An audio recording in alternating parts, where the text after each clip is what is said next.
Hi everybody, it's Melissa from madebymelcrafts.blogspot.com.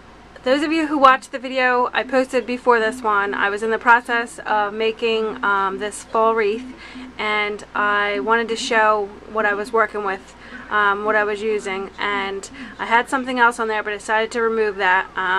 It was from my friend's shower. I wasn't really liking the way it came out, so I decided to do away with that, and I'm going to make something different for her shower, which I'll probably do a video on that as well. But for now I decided to just make it a wreath for our front door. And this is what I came up with. So here is the finished project. This is a wreath you can make just out of paper. They're all made out of paper leaves. And I'll show you some of the techniques, in case you didn't see the video before this, of what I used to make it. Let me just zoom in here. What I basically did was ink them all, and I inked them with a peachy keen medium polka dot stamp, and just to give them, because it was just plain paper. And I also used my creative time. I used some vintage cream sheer ribbon, and I just tied a double bow. I don't know if that's showing up in the camera. A double bow, and then I also just added some of the orange rhinestones that are from A.C. Moore that I got in one of those little dollar packs, so they weren't expensive. So this total project cost you under $10, and I will show you just some of the things I used, how to make it. So what I used, and in my other video, I'm just going to go like you didn't watch that other video in case you just see this one. What I used was this EK Success leaf punch that I mentioned. I don't know if they still have it. Last fall I got it for about $5 on clearance, and this is what it looks like, and it's about that size. EK Success.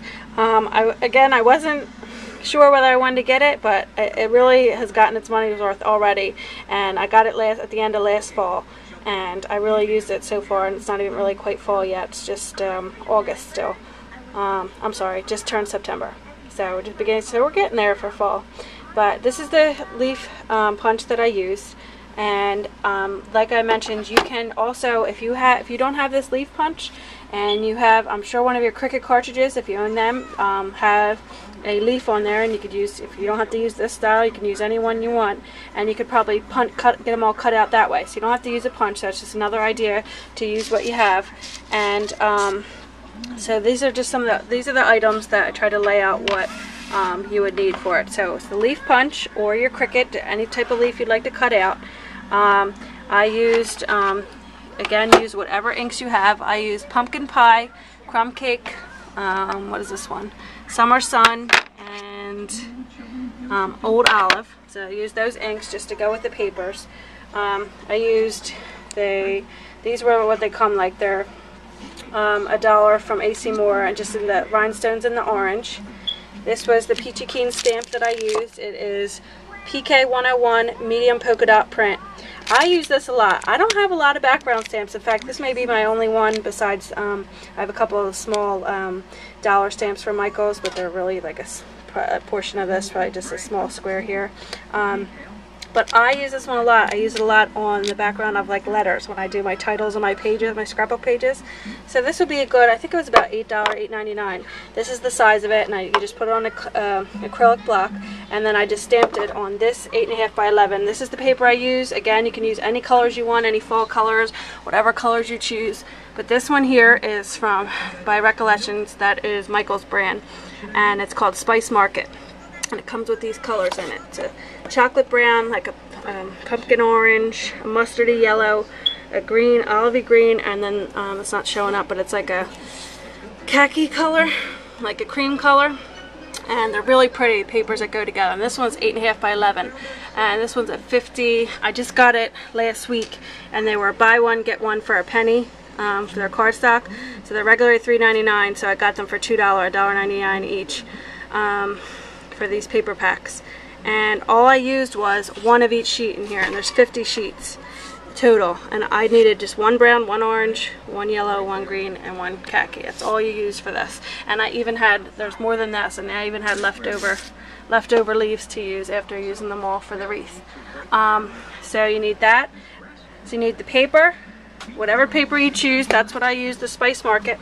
A glue gun, the Peachy Keen stamp, the rhinestones if you like, you don't have to use them, it's optional, and just some inks, also optional, but I thought that they made the leaves look more realistic.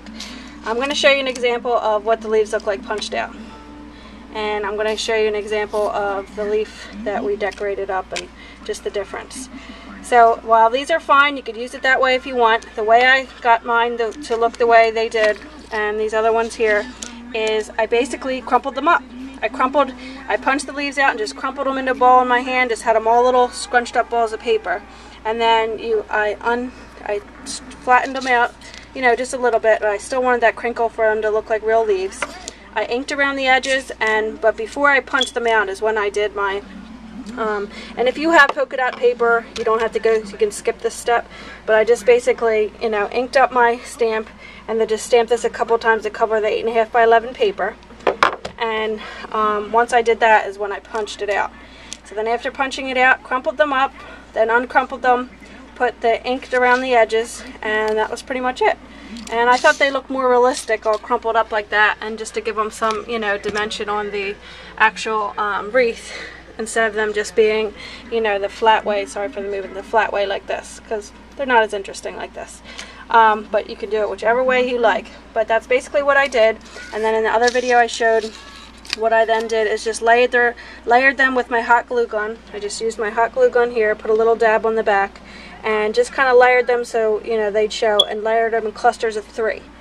And then after I did that, I just did different color variations. I might have did the yellow, the brown, the cream, and then the green, the yellow, the white, and just layered them the different ways, and got them ready like that. And then once it was at that point, they were very, very easy to layer onto there, because I just put them on, and not even a whole lot of, and then you can go back, and not even a whole lot I used, but just a couple single ones just to fill in anywhere that maybe, like when it landed on there, it might have looked a little bald in a certain spot where I wanted a little more fullness. So then I would just tuck in one leaf and add a little bit of glue and add them around that way. But I might have used 2 singles, but the rest were really these clusters of 3, and they really covered up the wreath well.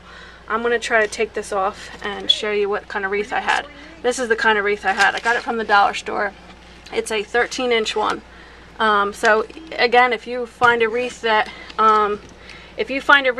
you use, that you'd like to use, maybe it's smaller, maybe it's 8-inch one, 10-inch one, but this one's a 13-inch one. And like I said, I only needed one of each sheet out of the paper pack, the Spice Market paper pack, so I really didn't use much. And, you know, it was just, the most work it took is crumpling the leaves and inking them all, but I had fun. I was, you know, downstairs with my husband and my daughter. We were watching a show, and I was just working on it down in the living room. And working on them, got them done that way, and you got them done in no time. Of course, your hands are covered in ink, but what's new with the crafters? So, yeah, so it doesn't really take much, and you can get any type of wreath probably from any dollar store. And then I just got the, just made the bow, the double bow, and just put a couple of the rhinestones on there.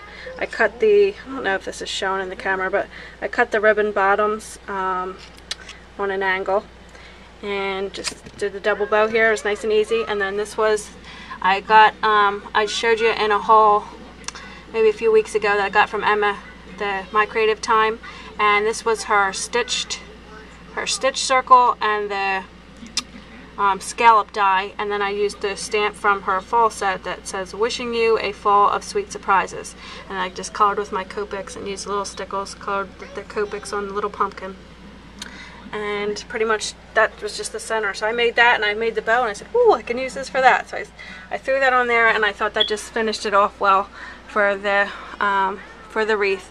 So that's going to go on my front door, but before I put it down, I just wanted to do a video to show you the completed project. So if anybody has any questions, let me know. And sorry it's not a exact step-by-step tutorial video, but as you can see, I'm all over the place. So I try to do the best I can by gathering the materials and showing you. But if anybody has any questions, feel free to email me at any time at madebymelcrafts@hotmail.com, and I'll try to answer your questions the best I can. Alright, thanks for watching.